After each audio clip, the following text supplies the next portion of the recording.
ಹೇಳಿದ್ದೀನಿ. ಎಲ್ಲರೂ ಕೂಡ ಎಲ್ಲೆಲ್ಲಿ ಮಳೆಯಿಂದ ಅನಾಹುತಗಳಾಗಿದ್ದಾವೆ ಅಲ್ಲಿ ಲ್ಯಾಂಡ್ ಸ್ಲೈಡಿಂಗ್ ಇರ್ಬೋದು ಅಥವಾ ಮರಗಳು ಬಿದ್ದಿರ್ತಕ್ಕಂಥದ್ದು ಇರ್ಬೋದು ಅಥವಾ ರಸ್ತೆಗಳು ಅಡಚಣೆ ಆಗಿರ್ತಕ್ಕಂಥದ್ದು ಇರ್ಬೋದು, ಅವೆಲ್ಲಕ್ಕೂ ಕೂಡ ಕೂಡಲೇ ಅಟೆಂಡ್ ಮಾಡಬೇಕು ಅಂತ ಹೇಳಿ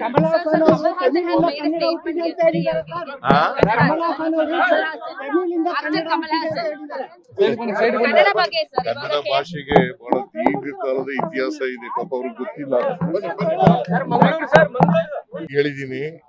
ಎಲ್ಲರೂ ಕೂಡ ಎಲ್ಲೆಲ್ಲಿ ಮಳೆಯಿಂದ ಅನಾಹುತಗಳಾಗಿದ್ದಾವೆ ಅಲ್ಲಿ ಲ್ಯಾಂಡ್ ಸ್ಲೈಡಿಂಗ್ ಇರ್ಬೋದು ಅಥವಾ ಮರಗಳು ಬಿದ್ದಿರ್ತಕ್ಕಂಥದ್ದು ಇರ್ಬೋದು ಅಥವಾ ರಸ್ತೆಗಳು ಅಡಚಣೆ ಆಗಿರ್ತಕ್ಕಂಥದ್ದು ಇರ್ಬೋದು, ಅವೆಲ್ಲಕ್ಕೂ ಕೂಡ ಕೂಡಲೇ ಅಟೆಂಡ್ ಮಾಡಬೇಕು ಅಂತ ಹೇಳಿ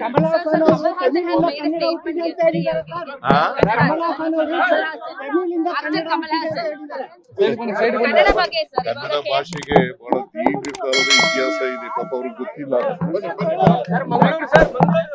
ಲೇಟೆಸ್ಟ್ ಹಾಗೂ ಇಂಟ್ರೆಸ್ಟಿಂಗ್ ಸುದ್ದಿಗಳಿಗಾಗಿ ಬಾಸ್ ಟಿವಿ ಕನ್ನಡ ಚಾನೆಲ್ನ ಸಬ್ಸ್ಕ್ರೈಬ್ ಮಾಡಿ. ಹಾಗೆಯೇ ಬೆಲ್ ಐಕಾನ್ ಪ್ರೆಸ್ ಮಾಡಿ. ಇದರ ಜೊತೆಗೆ ಫೇಸ್ಬುಕ್, ಇನ್ಸ್ಟಾಗ್ರಾಮ್, ಎಕ್ಸ್ ನಲ್ಲೂ ಮಿಸ್ ಮಾಡದೆ ಫಾಲೋ ಮಾಡಿ.